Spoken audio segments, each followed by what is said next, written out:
വിശുദ്ധപുരാന്റെ വിശുദ്ധനാമം വാഴ്ത്തപ്പെടുമാറാകട്ടെ. ഇന്നത്തെ ചിന്തയ്ക്കായി അപ്പോസ്തലനായ പൗലോസ് കൊരിന്ത്യർ സഭയ്ക്ക് എഴുതിയ ലേഖനം, രണ്ടാമത്തെ ലേഖനം 2 കൊരിന്ത്യർ 11-ാം അധ്യായം 3-ാം വാക്യം.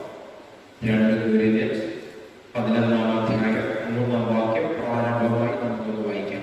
എന്നാൽ സർപ്പം ഹവ്വയെ ഉപായത്താൽ ചതിച്ചതുപോലെ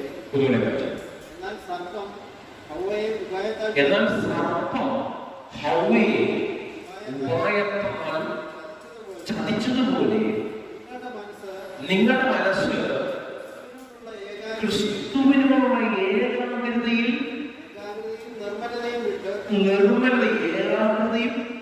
നിർമ്മലതയും വിട്ട് വശമായി പോകുമോ എന്ന് ഞാൻ ഭയപ്പെടുന്നു. ഒരുപാട് ദുർവ്യാഖ്യാനങ്ങൾ നടത്തപ്പെട്ട ഒരു ഭാഗമാണ്. അതുവഴി പോകുന്നു, ഇതുവഴി പോകുന്നു, മറ്റൊരു വഴി പോകുന്നു. അന്ത്യകാലത്ത് പലരും വേഷം കിട്ടി വരും, അത്ഭുത രോഗശാന്തി പറഞ്ഞ് പലരും വരും. യേശു പോയതെല്ലാം എന്തുണ്ടായിരുന്നു? സൗഖ്യമുണ്ടായിരുന്നു, അത്ഭുതങ്ങളുണ്ടായിരുന്നു. തിയറി ക്ലാസ് മാത്രമല്ലായിരുന്നു, പ്രാക്ടിക്കലും ഉണ്ടായിരുന്നു. വചനം പങ്കുവെക്കുന്നതിനോടൊപ്പം തന്നെ, ഉപമകൾ പറയുന്നതിനോടൊപ്പം തന്നെ ചെറു ഉപമകളിലൂടെ വലിയ ആശയങ്ങൾ ജനത്തിൽ കൊടുക്കുമ്പോൾ തന്നെ അതിന് മുന്നോടിയായി തരുമ്പോൾ സൗഖ്യം പോകുന്ന പോക്കിൽ തന്നെ സൗഖ്യവും അത്ഭുതങ്ങളും നടന്നുകൊണ്ടേയിരിക്കും. കർത്താവിന്റെ ഒരു സ്ഥലത്ത് നിന്ന് മറ്റൊരു സ്ഥലത്തേക്കുള്ള യാത്രയിൽ തന്നെ അത്ഭുതങ്ങൾ നടക്കുകയാണ്. ജനമിങ്ങനെ ഉറ്റുനോക്കുകയാണ്. അപ്പോസ്തലന്മാർ ശുശ്രൂഷയാണെന്നറിയാം. ദേവാലയത്തിനടുത്ത് വിരിക്കുകയാണ്. അവന്റെ നോട്ടം നടക്കും. ദേവാലയത്തിന്റെ വാതിലിരിക്കുന്ന അമ്മയുടെ ഉദരം മുതലേ മുടന്തനായെടുത്ത് ഒരു രോഗം വന്ന് മുടന്തനായി അല്ലെങ്കിൽ ജനിച്ചതിന് ശേഷം അവന്റെ ഉരുവായപ്പോൾ തന്നെ അങ്ങനെ അവൻ ഇങ്ങനെ ഉരുവായത് ആര് ചെയ്ത പാപത്തിന്റെ പരിണിത ഫലമാണ് എന്ന് പറഞ്ഞ് ചോദിക്കാം, അല്ലേ? അങ്ങനെ ചോദിക്കുന്നതാണ് പ്രമാണം. ഇങ്ങനെയുള്ള ചോദ്യങ്ങൾ ഉന്നയിക്കുന്നതാണ് പ്രമാണമാണ്. അതിന്റെ ഘടകബന്ധമാണ്. ആരെന്തോ ചെയ്തതാണെങ്കിലും ഇന്ന് വിടുതൽ യേശുവിന്റെ നാമത്തിൽ ഉണ്ടാകും. ഇതാണ് കൃപയുടെ ഘടകം. അപ്പം ഇവനിങ്ങനെ ഉറ്റുനോക്കിയിരിക്കുന്ന ഘട്ടത്തിൽ അപ്പോസ്തലൻ എന്തോ പറഞ്ഞു? എണ്ണിച്ച് നിൽക്കുക, നിവർന്നു നിൽക്കുക. ഇവന്റെ നോട്ടം കണ്ടപ്പോൾ അപ്പോസ്തലന് മനസ്സിലായി. ഇവന്റെ ഉറ്റു നോക്കിയിരിക്കുന്ന ഇരിപ്പ് കണ്ടപ്പോൾ അപ്പോസ്തലന് മനസ്സിലായി സൗഖ്യമാകാനുള്ള വിശ്വാസം ഇവന്റെ അകത്തുണ്ട്. നമ്മൾ ഫോക്കസ് ചെയ്യുന്നത് ക്രിസ്തുവിലാണ്. പിന്നെ നോട്ടം മറ്റു പലതും പോകുന്നില്ല. പഴയ നിയമത്തെ അധികാരിയുമായി പഠിച്ച പൗലോസ് അതിന്റെ കൽപ്പനകളും ഉപകൽപ്പനകളും നിബന്ധനകളും ചട്ടങ്ങളും അതിന്റെ ചരിത്രവും എല്ലാം ആഴത്തിൽ പഠിച്ചവർ. പലതിനെ വ്യാഖ്യാനിക്കാനും നിർവചിക്കാനും കേൾപ്പുറത്തുള്ളവർ. പക്ഷെ യേശു ക്രിസ്തുവിനെ പൗലോസ് ജീവിതത്തിൽ അനുഭവിച്ചു കഴിഞ്ഞപ്പോൾ പൗലോസ് പറയുകയല്ല, എന്റെ ഈ മറ്റേ അറിവുള്ളത് യഹൂദന്റെ പ്രമാണങ്ങളിൽ നിന്ന് കിട്ടിയ അറിവ്, അതെല്ലാം ചാർന്ന് ഞാൻ എണ്ണുകയില്ല. എനിക്ക് ഒറ്റ കാര്യം പറയാനുള്ള താല്പര്യമുള്ള അതെന്താണെന്നറിയോ? അവസാനത്തോടെ രക്തം വരെ ഊറ്റി തന്ന യേശു ക്രിസ്തുവിനെ കുറിച്ച് മാത്രം എന്നോട് സംസാരിക്കാൻ ഞാൻ ആഗ്രഹിക്കുകയാണ്. അപ്പൊ ആ നിർമ്മലതയിൽ നിന്ന്, അതാണ് പ്യൂരിറ്റി. യേശുവിനുള്ള ബന്ധത്തിലാണ് പെർഫെക്ഷൻ ഉണ്ടാകുന്നത്. നീ സ്വയം വിശുദ്ധനാകാൻ നോക്കിയാൽ കുഞ്ഞിനെ വീട് പോകത്തേ ഉള്ളൂ. വിശുദ്ധനായവനെ നീ തിരിച്ചറിഞ്ഞ് ചുവട് വെച്ച നീതിയായവന്റെ പൂർത്തീകരണ ശുശ്രൂഷയെ കുറിച്ചുള്ള ജ്ഞാനം നിന്റെ അകത്ത് നിറഞ്ഞ അതുമാത്രം തന്നെ നിനക്ക് വിടുതൽ നിശ്ചയമായിട്ടുണ്ട്. അപ്പൊ ഏകാഗ്രതയിൽ നിന്ന്, ആ നിർമ്മല മനോഭാവത്തിൽ നിന്ന് നിങ്ങൾ തെറ്റി ഒഴിഞ്ഞ് പലതിലേക്ക് തിരിയാനുള്ള സാധ്യതയുണ്ടെന്ന് ഞാൻ ഭയപ്പെടുന്നു. ആര് പറയുക? അപ്പോസ്തലനായ പൗലോസ് ആരോട് പറയുക? കൊരിന്ത്യൻ സഭയോട് പറയുക. അതിന്റെ പശ്ചാത്തലം ഇവിടെ വിവരിക്കുവാൻ സമയമില്ലാത്തത് കൊണ്ട് അതിലേക്ക് കടക്കുന്നില്ല. യോഹന്നാൻ എഴുതിയ ലേഖനം, 3-ാമത്തെ ലേഖനം, അതിന്റെ 1-ാം അധ്യായം 2-ാം വാക്യം. യോഹന്നാൻ 3-ാമത്തെ ലേഖനം, യോഹന്നാൻ എഴുതിയ 3-ാമത്തെ ലേഖനം, അതിന്റെ 1-ാമത്തെ അധ്യായം 2-ാം വാക്യം വായിച്ചാൽ, പ്രിയരേ,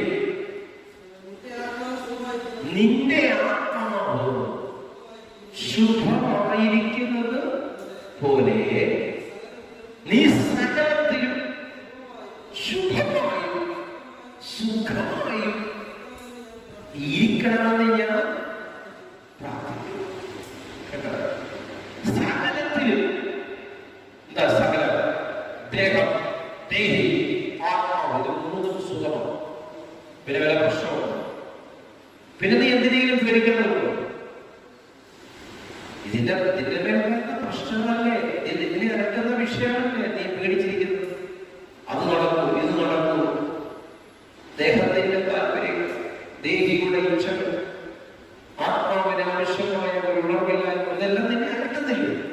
ഇത് 3 മേഖലയിലും നീ സുഖവും ശുഭവുമായിരിക്കട്ടെ എന്ന് ഞാൻ പ്രാർത്ഥിക്കുന്നു. അങ്ങനെ അംഗീകരിക്കണമെങ്കിൽ നീ എവിടെ ഇരിക്കണം? അതാണ് 2 Corinthians 11:3 വായിച്ചത്. ക്രിസ്തുവിലുള്ള ഏകാഗ്രത, ആ നിർമ്മലത, അതിൽ നിങ്ങൾ ഫോക്കസ് ചെയ്താൽ ദേഹം, ദേഹി, ആത്മാവ്, ഇവ 3 ശുഭമായിരിക്കും. ഒരാമ്യം പറയാൻ ഓക്കെ. 1 യോഹന്നാൻ ലേഖനം, 1-ാമത്തെ ലേഖനം, അതിന്റെ 4-ാം അധ്യായം 2-3 വാക്യങ്ങൾ. യോഹന്നാൻ 4-ാം അധ്യായം 2-3 വാക്യങ്ങൾ വായിച്ചാൽ, ഈ ദൈവാത്മാവാണോ ഉള്ളത്, അല്ലെങ്കിൽ ദൈവാത്മാവിന്റെ പ്രവൃത്തിയാണോ ഇവിടെ നടക്കുന്നത്, ഈ വ്യക്തിയിൽ നടക്കുന്നതും ഒക്കെ അറിയണമെങ്കിൽ ഗുരുവിന്റെ ഏറ്റവും പ്രകടമായ ഒരു വിഷയം യോഹന്നാൻ പുസ്തകം പറയുന്നത് അറിയാമോ? ഇതിനല്ലത് കേട്ടോ, യേശു ക്രിസ്തു ജഡത്തിൽ വന്നുവെന്ന് സ്വീകരിക്കുന്ന ആത്മാവൊക്കെ ദൈവത്തിൽ നിന്നുള്ളതാണ്. യേശുവിനെ സ്വീകരിക്കാത്ത യാതൊരു ആത്മാവും ദൈവത്തിൽ നിന്നുള്ളത്. നീ യഹോവയുടെ ദാസനായിരുന്ന് 7 വിളക്കിന്റെ പ്രതിരൂപം കത്തിച്ചു വെച്ചുകൊണ്ടിരുന്നാൽ നീ പാപി തന്നെ. കാരണം നിനക്ക് യേശുവിനെ അറിയാത്തത്തോളം കാലം നിന്റെ മേൽ വ്യാപരിക്കുന്ന ആത്മാവ് ദൈവത്തിൽ നിന്നുള്ളതല്ല. അത് ജുഡായിസത്തിന്റെ ആത്മാവ്, അല്ലെങ്കിൽ ലോകശക്തികളുടെ ആത്മാവ്, അല്ലെങ്കിൽ ഏതൊരു ഗോത്ര ദൈവത്തിൽ നിന്ന് വ്യാപരിക്കപ്പെട്ട, അല്ലെങ്കിൽ ഏതൊരു അജ്ഞാന ശക്തിയിൽ നിന്ന് വ്യാപരിക്കപ്പെട്ട ദുരാത്മാവ് പിടികിട്ടുന്നുണ്ടോ? വചനത്തെ ഭയങ്കരമായി വ്യാഖ്യാനിക്കുന്നില്ല. പക്ഷെ ക്രിസ്തുവാനെന്ന ആത്മാവ് മനസ്സിലായിട്ടില്ല, അത് മാത്രം കിട്ടുന്നില്ല. എങ്കിൽ നിന്റെ മേൽ വ്യാപരിക്കുന്നത് പരിശുദ്ധാത്മാവല്ല, പരിശുദ്ധാത്മാവെങ്കിൽ വചനമായ ദൈവം, ആരംഭം മുതലുള്ള വചനമായ ദൈവം, പിതാവിന്റെ വലത്തുഭാഗത്തിരുന്നവൻ ഈ ഭൂമിയിൽ നമുക്ക് വിടുതൽ തരേണ്ടത്, രക്ഷ തരേണ്ടത്, നമുക്ക് മോചനം നൽകേണ്ടതിന് ഈ താണഭൂമി ക്ഷണമെടുത്തി പ്രപഞ്ചത്തിൽ നമുക്ക് സമനായി പ്രപഞ്ചത്തിൽ വെളിപ്പെട്ടു എന്ന് വിശ്വസിക്കുന്നുവെങ്കിൽ നിങ്ങളിൽ വ്യാപരിക്കുന്ന ദൈവത്തിന്റെ ആത്മാവ്. 2, ആ വെളിപ്പെട്ട യേശു കർത്താതി കർത്താവ്, രാജാതി രാജാവ്, ദൈവമാണെന്നുള്ള തിരിച്ചറിവ്. യേശുവിനെ കർത്താവ് എന്ന് പറയാൻ കഴിയുന്നില്ല. നീ എത്ര വലിയ തിയോളജിയുടെ സ്കോളറാണെങ്കിലും, എത്ര വലിയ പഠിപ്പിക്ക് നടത്തുന്നവരാണെങ്കിലും, നിന്റെ പേര്, നിന്റെ കൂട്ടത്തിന്റെ പേര് വ്യാപരിക്കുന്നത് പരിശുദ്ധാത്മാവല്ല. നീ ആരുടെ നാമത്തിലാണ് പ്രാർത്ഥിക്കുന്നത്? ഏത് നാമത്തിലാണ് വിടുതൽ കൽപ്പിക്കുന്നത്? ഇതൊക്കെ വിഷയങ്ങളാണ്. ആ വാക്യം പൂർത്തിയായ വായിച്ചാൽ യേശുവിനെ സ്വീകരിക്കാത്ത യാതൊരു ദൈവത്തിൽ നിന്നുള്ളതല്ല. അത് വേറെ ഏത് ക്രിസ്തുവിന്റെ ആത്മാവ് മനസ്സിലാക്കിയപ്പോൾ ഒരുപാട് തോന്നിയാഖ്യാനങ്ങൾ നടക്കുന്ന ചില മേഖലകളാണ്. അതുകൊണ്ട് തന്നെ വ്യക്തമായി മനസ്സിലാക്കേണ്ട ഒരു വിഷയമാണ് അത്. ഏത്? യേശു ക്രിസ്തുവിനെ സ്വീകരിക്കാത്ത ആത്മാവ്. ബൈബിളിന്റെ ഉൽപ്പത്തി മുതൽ വെളിപ്പാട് വരെ പ്രത്യേകമായ വീക്ഷണത്തിൽ നിന്നുകൊണ്ട് വ്യാഖ്യാനിക്കാൻ കഴിയില്ല. പക്ഷെ യേശു ക്രിസ്തു തിരിച്ചറിഞ്ഞിട്ടില്ല. യേശു കർത്താവാണ് ഒന്നും അതരത്തൊന്നും പറയാൻ എന്നെക്കൊണ്ട് പറ്റത്തില്ല. എങ്കിൽ നിന്റെ മേൽ വ്യാപരിക്കുന്നത് ദൈവത്തിന്റെ ആത്മാവല്ല, അല്ലെങ്കിൽ പരിശുദ്ധ ആത്മാവല്ല. പരിശുദ്ധ ആത്മാവാണെങ്കിൽ യേശു കർത്താവാണെന്ന് നിനക്ക് പറയാൻ കഴിയും. കംപ്ലീറ്റ് ആയ അങ്ങനെ അല്ലായെങ്കിൽ അത് ക്രിസ്തുവിന്റെ ആത്മാവാണ്. അത് വരും എന്ന് നിങ്ങൾ കേട്ടിട്ടുണ്ട്. യോഹന്നാന്റെ സുവിശേഷം 16-ാം അധ്യായം 13-14 വാക്യങ്ങൾ വേഗം വായിക്കണം. യോഹന്നാൻ 16, 13, 14 വാക്യങ്ങൾ. സത്യത്തിന്റെ ആത്മാവ് വരുമ്പോഴും അവൻ നിങ്ങളെ സകല സത്യത്തിലും വഴിതെടുക്കും. അവൻ സ്വയമായി സംസാരിക്കാതെ താൻ കേൾക്കുന്നത് സംസാരിക്കുകയും വരുവാനുള്ളത് നിങ്ങൾക്ക് അറിയിച്ചു തരികയും ചെയ്യും. അവൻ എനിക്കുള്ളതിൽ നിന്നെടുത്ത് നിങ്ങൾക്ക് അറിയിച്ചു തരും. എന്നെ ഓർത്തുകൊടുത്തു. യേശു തന്റെ പാമൊഴിയോട് പറഞ്ഞ ഒരു വാക്യമാണ്. സത്യത്തിന്റെ ആത്മാവ് പരിശുദ്ധാത്മാവാണെങ്കിൽ അത് വേറെ ഒന്നും കടമെടുക്കത്തില്ല, എന്നിൽ നിന്നുമായിരിക്കും വരുന്നത്. എന്നിലുള്ളത് അവൻ വെളിപ്പെടുത്തും. അപ്പൊ പരിശുദ്ധാത്മാവിന്റെ പ്രവൃത്തി എന്താണെന്ന് ചോദിച്ചാൽ യേശു ക്രിസ്തുവിനെ വെളിപ്പെടുത്തുക എന്നുള്ളതാണ് പരിശുദ്ധാത്മാവിന്റെ ഏറ്റവും പ്രധാന ഡ്യൂട്ടി. മനസ്സിലാക്കുന്നത് കർത്താവിനെ ശക്തിയോട് ശ്രമിച്ചാണ്. ഓക്കെ, റോമൻസ് 10-ാം അധ്യായം അതിന്റെ 9 മുതൽ 11 വരെയുള്ള വാക്യം കൂടെ നമുക്കത് വായിക്കാം.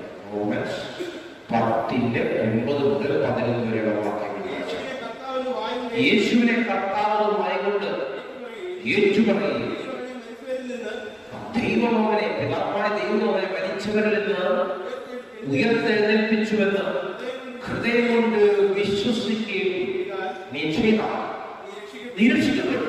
രക്ഷപ്പെടാനുള്ള എടുക്കാം. ഹൃദയം കൊണ്ട് വിശ്വസിച്ചു വാങ്ങേറ്റു യേശു കർത്താവ് ഹൃദയം കൊണ്ട് നീതിക്കായി വിശ്വസിക്കുകയും വായുവിന്റെ രക്ഷയ്ക്കായി ഏറ്റുപറയുകയും ചെയ്തു. അവനെ വിശ്വസിക്കുന്ന ഒരുത്തരും ലജ്ജിച്ചു പോകയില്ല എന്ന് തിരുവെഴുത്ത് അരുളി ചെയ്യുന്നുവല്ലോ. യേശു കർത്താവിനെ വിശ്വസിക്കുന്ന ഒരു വ്യക്തിയും ലജ്ജിച്ചു പോകാൻ എന്റെ കർത്താവ് സമ്മതിക്കത്തില്ല. നിന്റെ തല കുനിയണമെന്നും നീ തകരണമെന്നും ആഗ്രഹിക്കുന്നവരാണെങ്കിൽ നിന്നെ കുരുക്കിക്കളയാമെന്ന് നിന്നെ ഒതുക്കിക്കളയാമെന്ന് പദ്ധതി കൽപ്പിക്കുന്നവർ മുമ്പിൽ എന്റെ ദൈവം നിന്നെ ഉയർത്തി മാനിക്കുക തന്നെ ചെയ്യും. പാതാളഗോപുരങ്ങളെ തകർത്തവൻ, മരണത്തെ ജയിച്ചവൻ, അവൻ ഇന്ന് നിനക്ക് ഒരു ദൂതനെ ജീവിതത്തിൽ കൽപ്പിച്ചാക്കിയാണ്. നീ ലജ്ജിച്ചു പോവാൻ ഇടവരികയില്ല.